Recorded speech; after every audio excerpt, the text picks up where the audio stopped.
Namaste students. In last video, I explained bus topology, ring topology, star topology in network topologies. Now in this video, I'm going to explain mesh topology, tree topology and hybrid topology.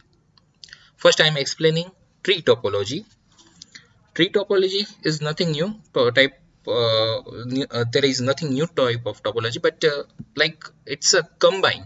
એટલે કે કોઈ એમાં નવી pattern કેવી રીતના નથી આવતું, પણ એમાં એક કમ્બાઈન કરેલું છે. It's a combine of bus and star topology. Central computer of the star networks are connected to a main bus. Like here we can see it's our central computer. Now central computer is connected, like this one is our central computer, giving name to A. This one is B, then C, then D, E and F. એવી રીતના આપણે અહીંયા computers છે, તો એવી રીતના એક centrally connected હશે. અહીંયા આગળ પછી લાઈનમાં ઘણા કોમ્પ્યુટર હોઈ શકે, કોમ્પ્યુટર નેટવર્ક્સ આગળના બીજા હોઈ શકે, એટલે કે મલ્ટિપલ કોમ્પ્યુટર્સ અહીંયા હોઈ શકે છે. સપોઝ અહીંયા આપણે જોઈએ તો અહીંયાથી ને આ એક મેઇન લાઈન છે, તો એમાંથી ને મેઇન બસ લાઈન જેમ આપણે કેમ બસ ટોપોલોજીમાં યુઝ થતું તો એવી રીતના છે. એમાંથી પછી બાકીના આગળ નેટવર્ક કનેક્ટ હોઈ શકે છે. તમારે વધારે બેટર જોવું હોય તો બુકમાં આના કરતાં વધારે બેટર આપેલું છે, પેજ નંબર 1.8 ઉપર ટ્રી ટોપોલોજીમાં આ જ વસ્તુ છે, પણ આમાં જે આપ્યું છે થોડુંક વધારે ક્લિયર કરીને આપ્યું છે. You can see that one main backbone cable or main bus line, આપણે બેકબોન કેબલ પણ કહી શકીએ છીએ. બસ ટોપોલોજીમાં જે આવી ગઈ મેઇન બેકબોન કેબલ કે બસ કેબલ કે મેઇન કેબલ કે વર્ડ અલગ અલગ જ છે, પણ છે બધું એક જ.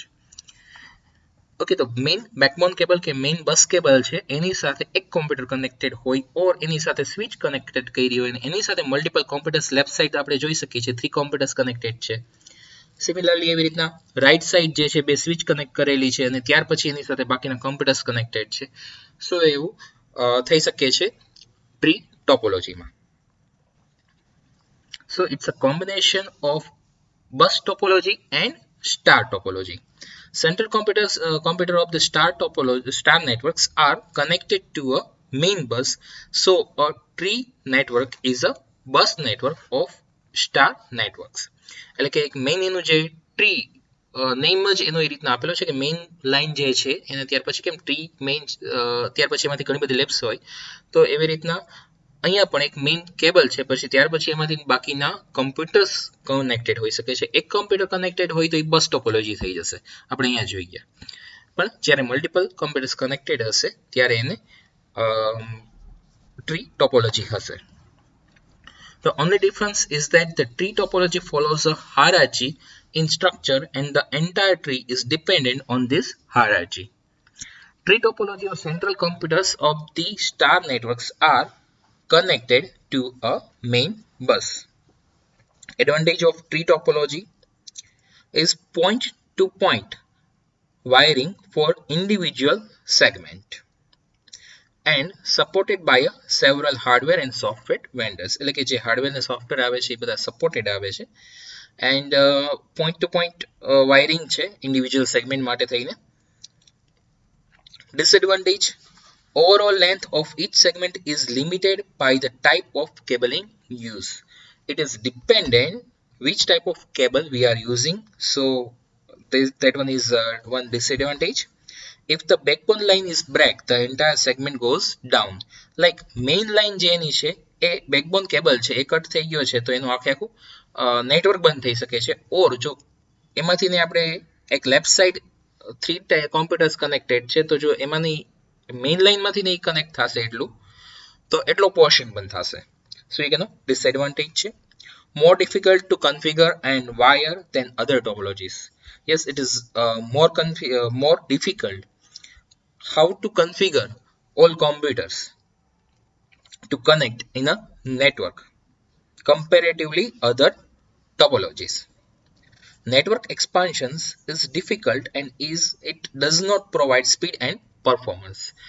લિમિટેડ સ્પીડ મળશે, કેમ કે આપણે જોવા જઈએ તો એક કોમ્પ્યુટર જે છે એ સેન્ટ્રલ લાઈક લેફ્ટ સાઈડના 3 કોમ્પ્યુટર્સ છે એમાંથી ને એક કોમ્પ્યુટર જે છે એ આપણે સર્વર સુધી જશે, મેઇન લાઇન સુધી આવશે, ત્યાંથી વળી પાછું રિપ્લાય જે તે કોમ્પ્યુટર સુધી થશે. સો એમાં કમ્પેરેટિવલી સ્પીડ આપણને એટલી બધી નહીં મળે. અને જ્યારે એક આખા આવી રીતના એક તો કન્ફિગર કરવું પહેલેથી જ કોમ્પ્લિકેટેડ છે, અને ત્યાર પછી જો તમારે એમાં વધારે કોમ્પ્યુટર્સ એડ કરવાની રિક્વાયરમેન્ટ રહી, એટલે કે નેટવર્ક એક્સપાન્શન્સ કરવાની રિક્વાયરમેન્ટ રહી, તો એ ઘણું જ વધારે ડિફિકલ્ટ થઈ જાય છે ટ્રી ટોપોલોજીમાં.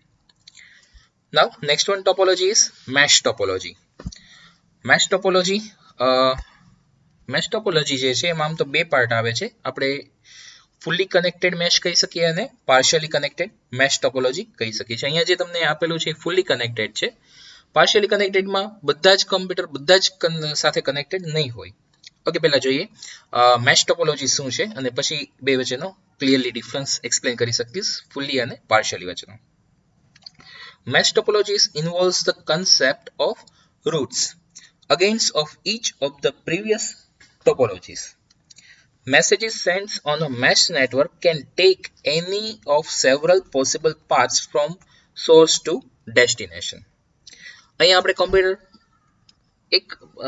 અહીંયાના કોમ્પ્યુટર્સ જે છે એ આવી રીતના આપણે ધ્યાને લઈએ A, B, C, D, E, F. હવે મેશ ટોપોલોજી છે એના માટે સેવરલ પોસિબલ પાથ હશે. માની લો કે એને A માંથી ને B માં મેસેજ મોકલવો છે. Like from A computer to B computer, we need to send message. It can directly send. It can go like this: A to E, then F, and go to B. Or કોઈ પણ રીતે આપણે જોઈ શકીએ છીએ તો મોકલાઈ શકીએ છીએ. લાઈક A થી ને C માં જશે ને પછી B માં જશે, તો એની પાસે સેવરલ પાથ્સ અવેલેબલ હશે. In mesh topology, each and every computer directly connected with all nodes or all other devices. So it requires complex cable configuration. અહીંયા આપણે જોઈ શકીએ છીએ કે આ એક કોમ્પ્યુટર છે, A computer A directly connected છે B સાથે, C સાથે, D સાથે, E સાથે અને F સાથે. You can see A computer is connected with every other computer. Direct cabling છે અહીંયા. Similarly, દરેક કોમ્પ્યુટર સાથે કનેક્ટેડ હશે. એનું પોતાનું એક ઇન્ડિવિજ્યુઅલ કન્ફિગરેશન, ઇન્ડિવિજ્યુઅલ કેબલિંગ હશે. પોતાનો જ એક સેપરેટ કેબલ હશે ડાયરેક્ટલી એક કોમ્પ્યુટર માટે થઈને. સો એક તો બિગેસ્ટ ડિસએડવાન્ટેજ આપણને દેખાય જ છે કે એક કોમ્પ્લેક્સ થઈ જશે, કેબલ ઘણા બધા વધારે યુઝ થશે એટલે એક્સપેન્સિવ થઈ જશે. સો આ એક એનો મેઇન ડિસએડવાન્ટેજ છે. અને કેબલિંગ આપણે વધારે કરવું પડે છે, સો એનું કન્ફિગરેશન્સ ને બધું કોમ્પ્લેક્સ થઈ જાય છે. પણ એનો એક બિગેસ્ટ એડવાન્ટેજ છે કે આપણને સ્પીડ જે છે એ મેક્સિમમ મળે છે. ચલો આપણે એના એડવાન્ટેજ અને ડિસએડવાન્ટેજ જોઈએ. મેશ ટોપોલોજીના this type of network, yes એક બુકમાં તમને ત્યાં લખેલું છે કે advantage of tree topology, actually ત્યાં મેશ છે, પ્રિન્ટિંગ મિસ્ટેક છે, એટલે આપણે મેશનો ટોપિક છે તો એમાં મેશ ટોપોલોજીના જ એડવાન્ટેજ અને ડિસએડવાન્ટેજ આપેલા છે. This type of network is very reliable as any line breakdown will affect only communications between the connected computer. એટલે કે જે કોમ્પ્યુટર બે કોમ્પ્યુટર વચ્ચેની લાઇન બ્રેક થઈ હશે ત્યારે એ બે જ કોમ્પ્યુટરનું કોમ્યુનિકેશન્સ સ્ટોપ થશે. Communications is very fast between any two devices. Various routes available between source and receiver. So if one route is fail, then data communications with other route. If this line is break or damaged, like A to B computer, if this line is damaged, then it will only affect to this computer.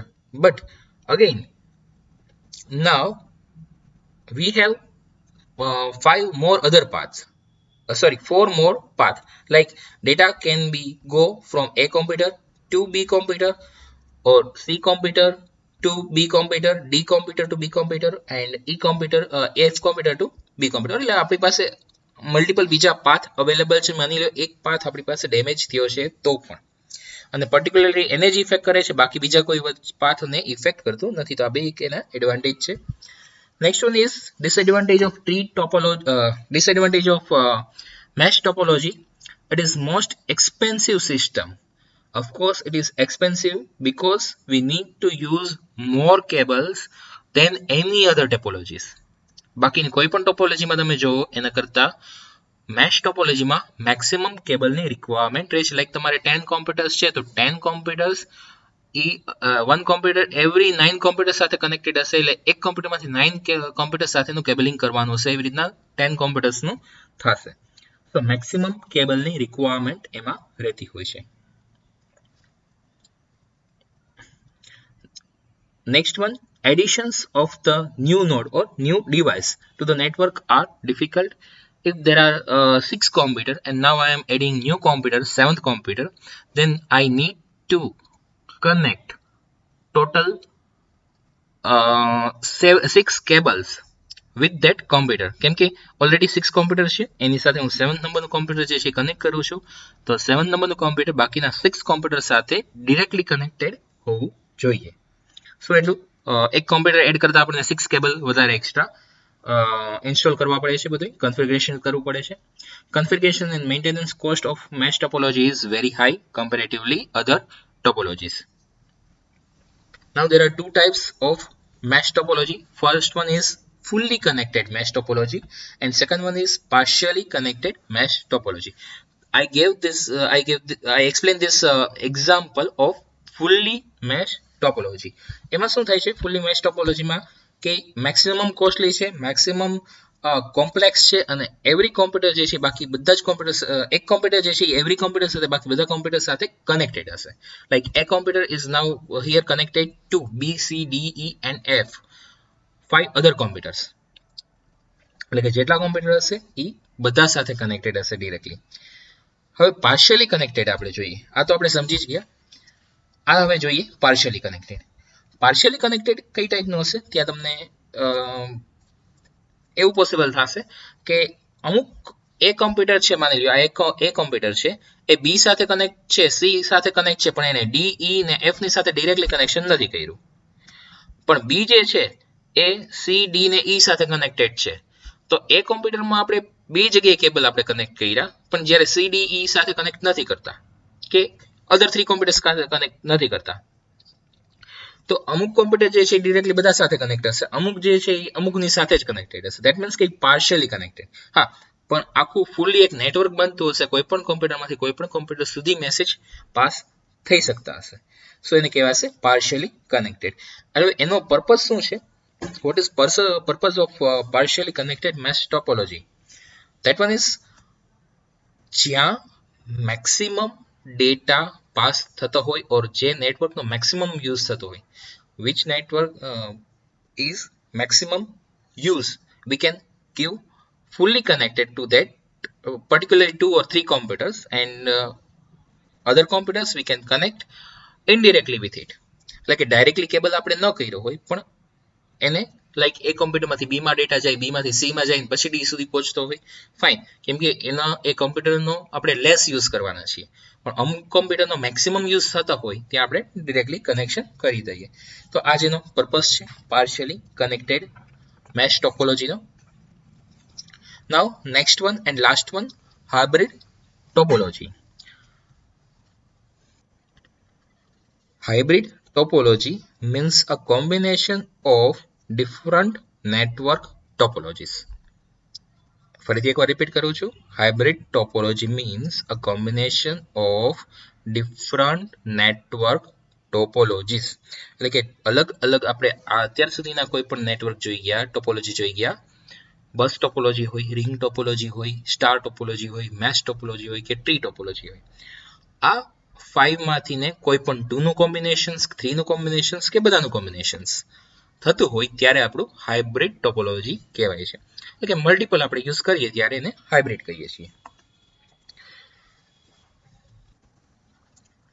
A hybrid topology is a type of network topology that uses 2 or more different network topologies. These topologies can include a mix of bus topology, mesh topology, ring topology, star topology and tree topology. The choice to use a hybrid topology or a standard topology depends on the needs of the business or like any institute, school or any other users, offices ક્યાંય જે રીતની requirement હોય એ રીતના આપણે use કરી શકીએ છીએ. The number of computers, their locations and desired network performance are all factors in the decision. એટલે કે ડિસિઝન લેતા પહેલા રિક્વાયરમેન્ટ શું છે, એનું લોકેશન શું છે, પરફોર્મન્સ રિક્વાયરમેન્ટ કેવી છે, આ બધી વસ્તુઓનું ધ્યાન રાખી અને કોઈ પણ આપણે હાઇબ્રિડ કોઈ પણ બે કે ત્રણ કે કોઈ બેથી વધારે કોઈ પણ ટોપોલોજીનો યુઝ આપણે કરી શકીએ છીએ. The two most common used types of hybrid topology are the star and star ring hybrid topology. એક જે commonly use થતી હોય star ring hybrid, સ્ટાર અને રિંગનું બેનું કોમ્બિનેશન્સ યુઝ કરી અને હાઇબ્રિડ ટોપોલોજીનો યુઝ થાય છે. એન્ડ સેકન્ડ વન સ્ટાર અને બસ ટોપોલોજીનો યુઝ થાય છે વધારે. હવે ડિપેન્ડ્સ કરે છે, લાઈક એક એક્ઝામ્પલ તમને વધારે આપું better. For example, if there is a mesh topology in one office department while a ring topology is in another department. એક ઓફિસ છે, હવે એમાં ઘણા બધા ડિપાર્ટમેન્ટ હોય, કઈ ઓફિસ જે છે એક ફ્લોર પૂરતી લિમિટેડ હોય એવું જરૂરી નથી. એક ફ્લોર ઉપર કે એક ઓફિસ છે ત્યાં એક જગ્યાએ એવું થાય છે કે મેશ ટોપોલોજીનો યુઝ થાય છે. ત્યાં રિક્વાયરમેન્ટ હતી એવી રીતના નેટવર્ક પહેલા ડેવલપ કરી લીધું હતું. પછી બીજી ઓફિસ હતી ત્યાં એવી રીતના રિક્વાયરમેન્ટ હતી કે રિંગ ટોપોલોજીની ટાઈપના એ લોકોએ નેટવર્ક રેડી કર્યું. હવે ફ્યુચરમાં એવી ડિમાન્ડ ઊભી થઈ કે બે ઓફિસમાંથી ડેટા ટ્રાન્સફર થઈ શકવો જોઈએ. So we need to now connect these two departments, which is in on another floor. First one is on first floor and second one is on second floor. Now how we can connect? So we need to connect with this bus topology. Like we are using bus topology on our requirement basis. આપણી જે requirement જે છે એ પ્રમાણે આપણે બસ ટોપોલોજીનો use કરીએ છીએ. આ first અને સેકન્ડ ફ્લોર ઉપર જે મેશ ટોપોલોજી અને રિંગ ટોપોલોજી અવેલેબલ છે એને આપણે કનેક્ટ કરીએ છીએ અને આપણે ત્યાં એટલે યુઝ કર્યો કહેવાય કે હાઇબ્રિડ ટોપોલોજી કરી. Combinations of star ring and star bus networks are the most common topology, hybrid topology. આ જે કોમનલી યુઝ થતી હોય એવી હાઇબ્રિડ ટોપોલોજી અને ઘણી જગ્યાએ આ રીતનો યુઝ પણ થાય છે. ઓકે, તો હાઇબ્રિડ ટોપોલોજી કોઈ પણ બે કે એના કરતા વધારે ટોપોલોજીનું કોમ્બિનેશન્સ થાય ત્યારે એને હાઇબ્રિડ ટોપોલોજી કહેવાય છે. ઓકે, તો આ અહીંયા ટોટલ 6 ટાઈપની ટોપોલોજી આપણે જોઈ ગયા. First one bus topology, second ring topology, third one star topology, fourth one tree topology, fifth one mesh topology and in last hybrid topology. ટોપોલોજીનો ક્વેશ્ચન્સ ઘણીવાર એક્ઝામમાં પૂછાય છે. મોસ્ટ આઈએમપી ટાઈપનો ક્વેશ્ચન આપણે કહી શકીએ છીએ. ઓકે, અહીંયા આ ટોપિક આપણો પૂરો થાય છે. નેક્સ્ટ વિડીયોમાં આપણે નેક્સ્ટ ટોપિક સ્ટાર્ટ કરશું. Okay, thank you.